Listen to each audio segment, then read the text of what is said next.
chào các anh chị. Sau đây tôi xin giới thiệu đến các anh chị báo cáo số 17 là báo cáo về tỷ lệ an toàn vốn tối thiểu. Đây là báo cáo sẽ phân tích chi tiết các cấu phần của tỷ lệ an toàn vốn tối thiểu của một quỹ tín dụng nhân dân và biến động của nó trong kỳ báo cáo. Ngoài ra, báo cáo cũng bao gồm các mức trung bình để người dùng có thể so sánh trong quá trình phân tích. Như vậy, việc phân tích báo cáo sẽ giúp đạt được hai mục tiêu chính. Thứ nhất là sẽ giúp đánh giá được tình trạng tuân thủ tỷ lệ an toàn vốn tối thiểu, gọi tắt là tỷ lệ K, và thanh toán dài hạn của quỹ bằng các phân tích từng thành phần của tỷ lệ này. Thứ hai, báo cáo cũng sẽ giúp đánh giá được mức độ an toàn vốn của quỹ bằng cách so sánh tỷ lệ K của quỹ với các tỷ lệ trung bình của các nhóm quỹ có liên quan. Sau đây tôi sẽ hướng dẫn các anh chị trích xuất báo cáo số 17 về tỷ lệ an toàn vốn ở trên hệ thống PRMS. Các anh chị sẽ vào mục 5 báo cáo tuân thủ, sau đó lựa chọn báo cáo số 17 về tỷ lệ an toàn vốn. Ở báo cáo này thì các anh chị lưu ý là mình sẽ chỉ có phạm vi dữ liệu ở quỹ thôi, vì sẽ có chi tiết về các cấu phần tính toán lên tỷ lệ an toàn vốn tối thiểu ở quỹ, cho nên là phạm vi dữ liệu của chi nhánh hay của hệ thống thì không có ý nghĩa. Thì mình sẽ chọn phạm vi dữ liệu của quỹ, lựa chọn chi nhánh mà quản lý quỹ.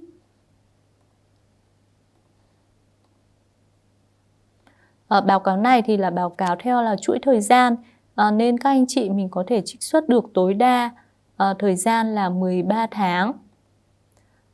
Ở đây ví dụ như là tôi sẽ trích xuất báo cáo của quỹ tín dụng Nhân dân Đông La thuộc chi nhánh Hà Tây từ tháng 1 năm 2021 đến tháng 1 năm 2022. Đơn vị tiền tệ ở đây tôi lựa chọn là triệu đồng. Thì báo cáo này cũng sẽ có các cái mốc so sánh để cho các anh chị lựa chọn. Thứ nhất là liên quan đến các cái mốc giá trị chuẩn dựa trên thực thể, là các cái mốc trung bình của tỉnh, của chi nhánh, của hệ thống. Và tại thời điểm báo cáo, trung bình của 3 tháng gần nhất cũng như là cùng kỳ năm ngoái. Ở đây chúng ta sẽ kích vào đây để chọn tất. Tiếp theo là sẽ có các cái mốc về giá trị chuẩn dựa trên điểm dị biệt. Thì đây là các mốc về các cái quỹ mà cao nhất, thấp nhất. Có thể là 10 quỹ hoặc là 3 quỹ hoặc là 50 quỹ. Và cũng tại các cái mốc thời điểm khác nhau, như là tại thời điểm báo cáo này trung bình 3 tháng gần nhất hoặc là cùng kỳ năm ngoái. Thì các anh chị chọn vào đây để chọn tất, hoặc là trong trường hợp là mình thấy nhiều quá thì mình sẽ chỉ chọn một số mốc mà mình cần phải xem xét thôi. Ví dụ ở đây tôi chọn các cái mốc liên quan đến tại cái thời điểm báo cáo thôi, tôi không so sánh với những cái thời điểm mà trung bình 3 tháng gần nhất hay là cùng kỳ năm ngoái. Tiếp theo là giá trị chuẩn dựa trên chỉ tiêu tham chiếu. Thì chỉ tiêu tham chiếu ở đây chính là tổng tài sản. Chỉ tiêu tham chiếu ở đây có nghĩa là đối với hệ thống quỹ tín dụng nhân dân, tức là bao gồm khoảng 1.200 quỹ, thì có các cái quy mô rất là khác nhau, cho nên là khi xây dựng lên các báo cáo thuộc hệ thống PRMS thì chúng tôi đã phân chia 1.200 quỹ ra thành các cái nhóm quỹ khác nhau dựa trên cái thông tin về tổng tài sản. Thì đối với khi mà mình chọn cái giá trị chuẩn dựa trên chỉ tiêu tham chiếu, tức là báo cáo sẽ cho phép mình so sánh giá trị của quỹ tín dụng Nhân dân Đông La với các cái quỹ khác có cùng một cái quy mô tổng tài sản tương tự như quỹ Đông La. Thì sau khi lựa chọn được các cái tham số ở đây thì tôi sẽ kích vào xem báo cáo. Ở đây khi các anh chị muốn thay đổi các cái điều kiện thì mình có thể thay đổi các điều kiện ở đây. Tôi cũng muốn lưu ý là trường hợp các anh chị có tài khoản là thuộc hội sở chính của Ngân hàng Hợp tác thì mình có thể xem được dữ liệu của tất cả các quỹ trong hệ thống. Tuy nhiên là các anh chị ở chi nhánh thì mình sẽ chỉ xem được những cái quỹ thuộc quản lý của chi nhánh, thì mình có thể thay đổi các cái lựa chọn điều kiện ở đây và chọn vào xem báo cáo để hệ thống sẽ xuất ra một báo cáo mới.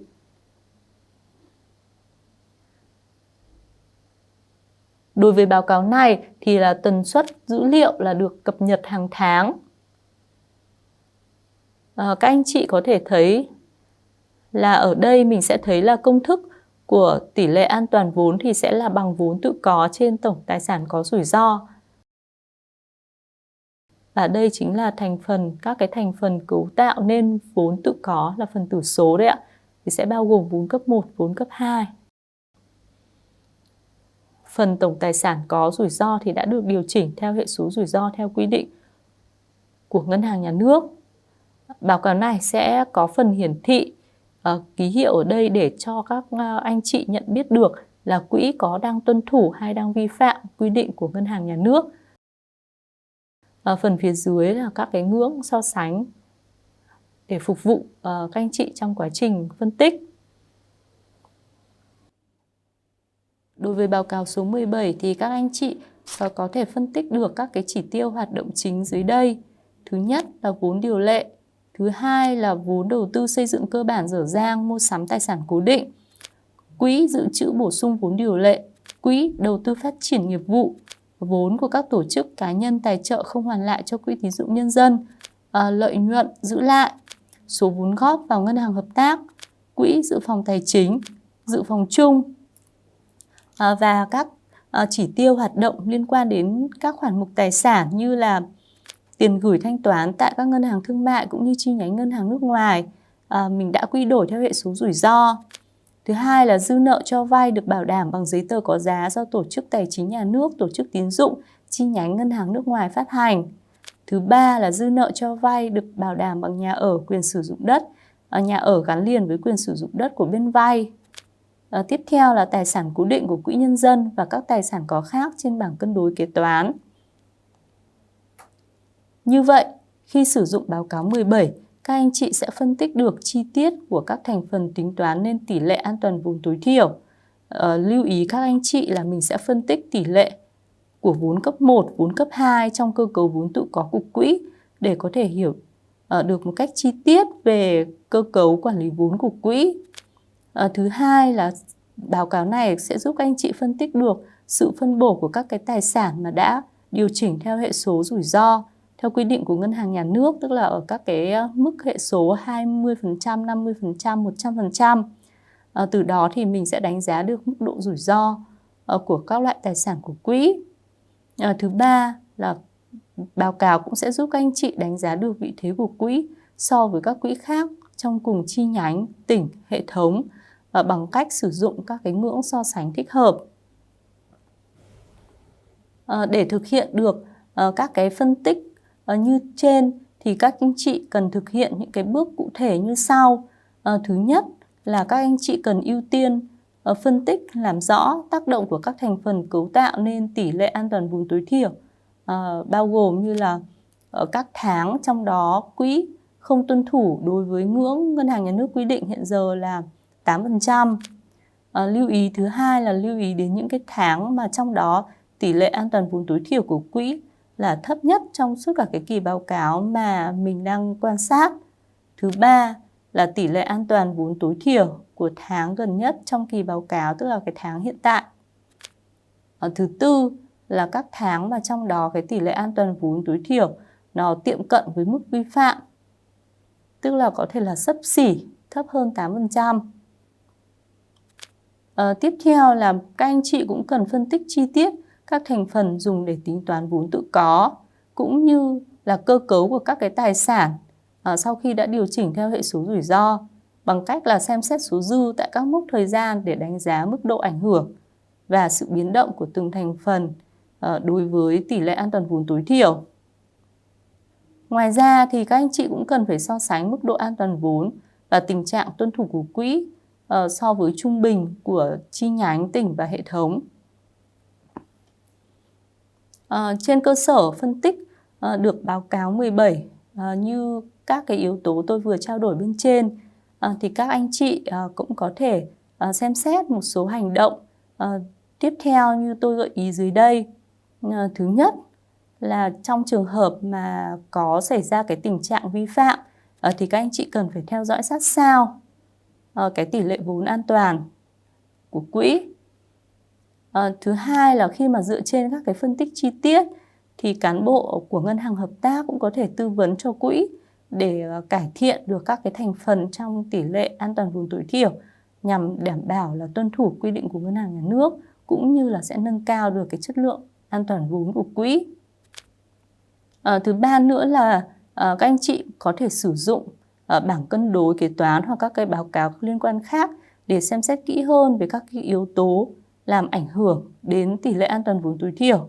Như là mình sẽ xem xét chi tiết về cơ cấu của các cái loại tài sản, trong đó lưu ý đến những cái loại tài sản mà cái hệ số điều chỉnh rủi ro cao. Tiếp theo nữa là mình cũng cần phải đánh giá mức độ trọng yếu của cái tình trạng không tuân thủ. Trong trường hợp như là vấn đề mà khi mà quỹ vi phạm nhưng cái mức độ vi phạm này chỉ tiệm cận với các ngưỡng quy định thôi, thì mình có thể là đưa ra những cái biện pháp mà trong ngắn hạn để giúp quỹ có thể đạt được cái mức tuân thủ.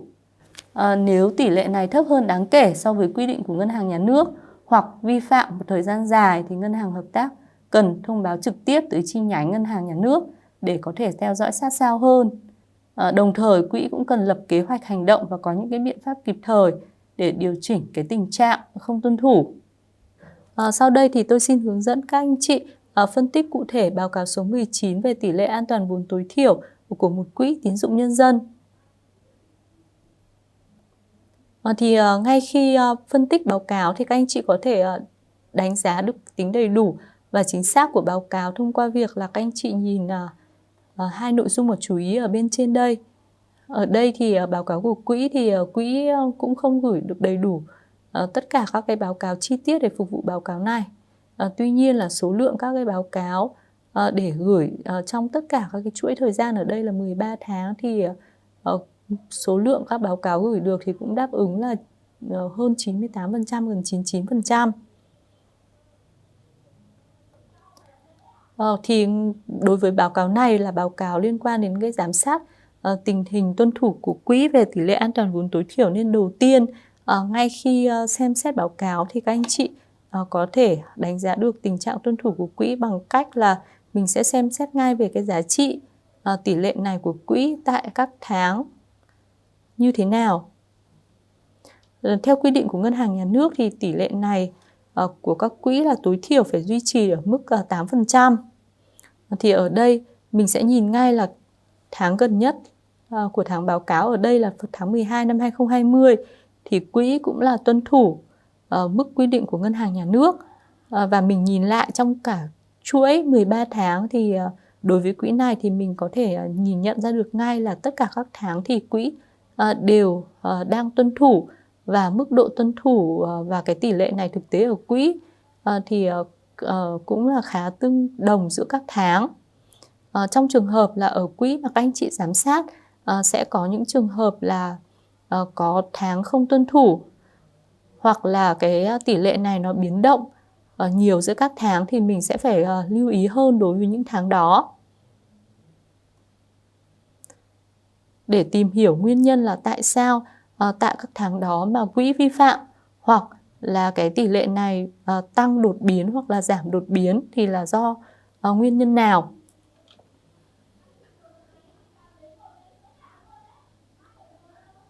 Ví dụ đối với quỹ tín dụng nhân dân Hương Canh ở đây thì các anh chị thấy là tỷ lệ an toàn vốn tối thiểu của quỹ thì đều xung quanh 15 và 16% ở đây.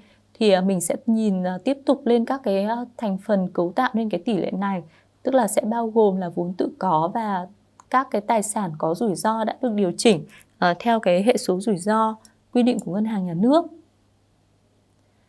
Ở cấu phần vốn tự có thì báo cáo sẽ cung cấp cho các anh chị chi tiết về giá trị của từng cấu phần vốn cấp 1 và cấu phần vốn cấp 2 tại quỹ.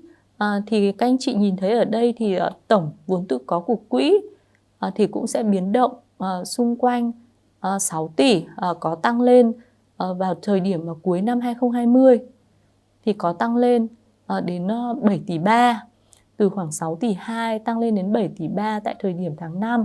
Từ năm 2020 cho đến cuối năm thì đều dao động xung quanh 7 tỷ 3. Tiếp tục mình nhìn chi tiết vốn cấp 1 và vốn cấp 2 thì các anh chị sẽ thấy là vốn cấp 1 ở đây cũng biến động không nhiều.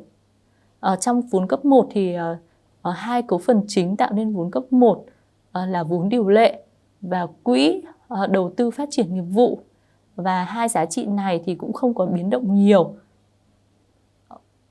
Từ việc mà đánh giá từng cái cấu phần ở trong vốn cấp 1 hoặc là vốn cấp 2 ở đây thì các anh chị có thể đánh giá được là liệu quỹ có cái sự chuyển dịch nào về vốn hay không. Ở vốn cấp 2 của quỹ Hương Canh thì sẽ chủ yếu được tạo nên từ quỹ dự phòng tài chính và dự phòng chung ở đây. Và cái giá trị này thì cũng biến động không đáng kể qua các tháng. Trong trường hợp mà ở quỹ mà các anh chị phân tích nó có sự tăng giảm và biến động mạnh tại một tháng nhất định nào đấy thì mình sẽ phải tìm hiểu kỹ cái nguyên nhân là tại sao nó lại có cái biến động bất thường như thế và có cái biến động đấy là có hợp lý hay không. Ở đây cũng có một cái lưu ý với các anh chị là mình nhìn thấy là ở trong cái phần vốn cấp 1 lợi nhuận không chia của quỹ là hiện vẫn đang bằng 0 ạ. Ở rất nhiều quỹ thì cái vốn cấp 1 này nó sẽ được chủ yếu được tạo nên từ là vốn điều lệ và lợi nhuận. Thì đây cũng là một điểm mà mình cũng cần phải lưu ý và phải xem xét kết hợp với các cái báo cáo kế toán khác của quỹ là tại sao mà lợi nhuận của quỹ trong suốt cái thời gian từ tháng 12 năm 2019 đến tháng 12 năm 2020 thì lợi nhuận của quỹ đều bằng 0 ạ. Thì cái điểm này cũng là một cái điểm mà rất là đáng lưu ý. Tiếp theo là sau khi mà đánh giá về cái cơ cấu của vốn tự có cũng như là biến động của vốn tự có qua các tháng thì mình sẽ xem xét tiếp đến cái cấu phần liên quan đến cái tài sản có rủi ro của quỹ.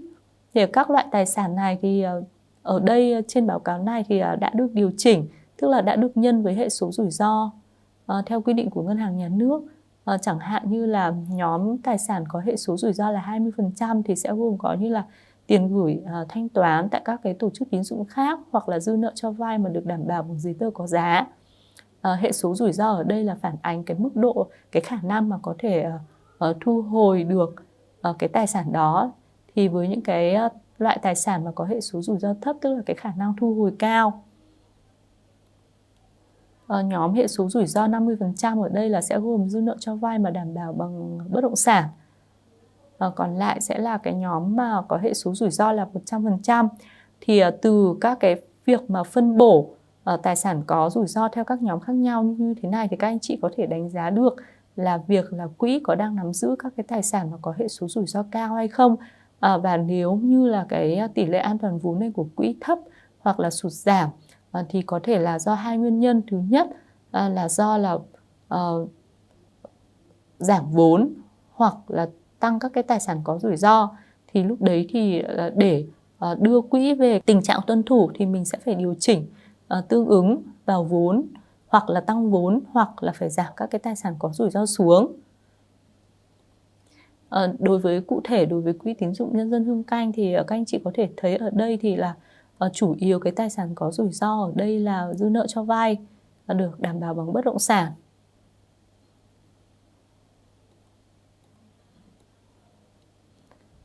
Và cái dư nợ cho vay này thì cũng biến động không nhiều qua các tháng. Ở đây có thể là các anh chị sẽ thắc mắc là tại sao lại có trường hợp giá trị tài sản lại âm ở đây, đúng không ạ? Đang âm vào là tài sản có rủi ro khác ở trên bảng cân đối. Thì cái này là liên quan đến cái việc dữ liệu đầu vào của báo cáo này.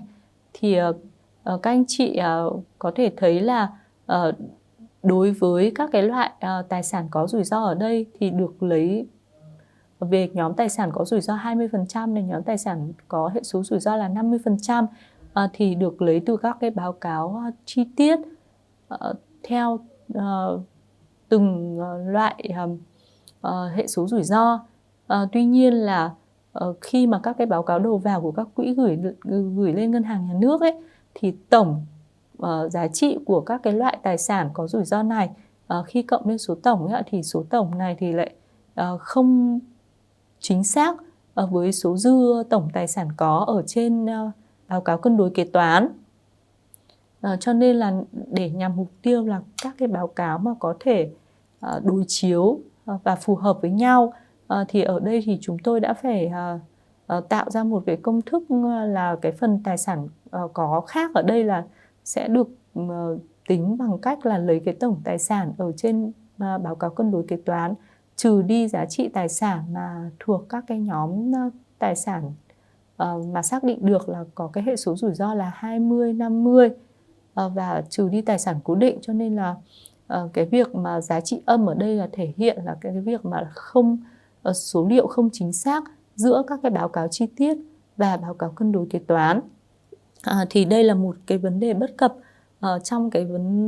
trong dữ liệu của các cái báo cáo đầu vào của hệ thống PRMS, và đối với vấn đề này thì về phía dự án đã có những cái làm việc với ngân hàng nhà nước để làm sao mà mình có thể bổ sung những cái nguyên tắc đối chiếu dữ liệu trước khi mà chấp nhận dữ liệu để đưa vào trong hệ thống.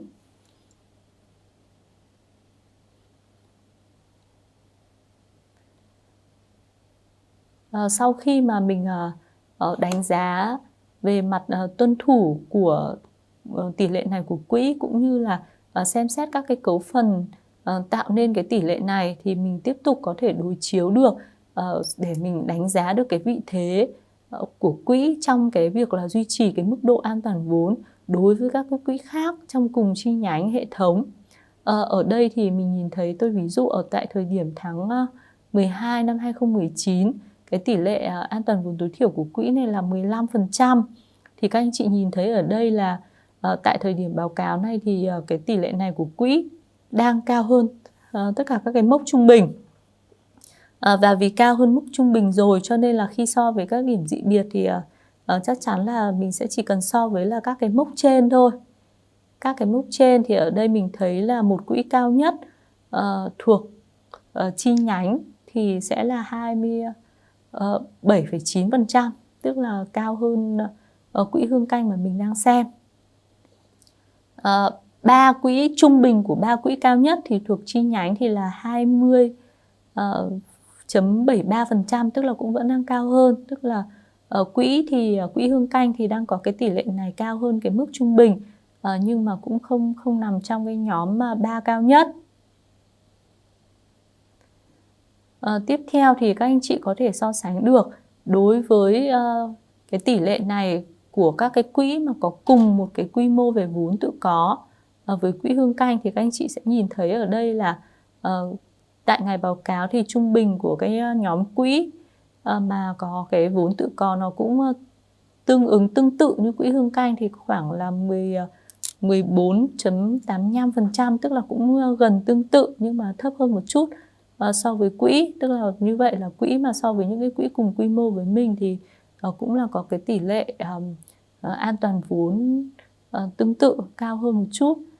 Ở báo cáo này thì cũng sẽ có phần biểu đồ để so sánh về cái mức độ trung bình, thì các anh chị có thể nhìn thấy ngay.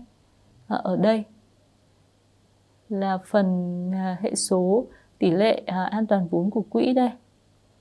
Quỹ thì là gần như là đều đang cao hơn cái mức trung bình so với tỉnh và hệ thống. Chỉ có một thời điểm là tháng 7, tháng 9, tháng 10 và tháng 11. Thì tại những cái thời điểm này thì vẫn cao hơn là trung bình tỉnh, thành phố, nhưng mà có cái thấp hơn trung bình hệ thống.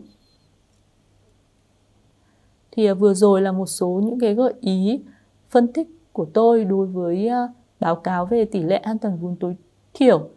Thực tế thì trong quá trình mà giám sát các quỹ thì các anh chị có thể vận dụng linh hoạt và kết hợp với cả những cái biện pháp kiểm tra giấy tờ, hồ sơ chi tiết để có thể đánh giá được rủi ro của quỹ một cách sát sao hơn.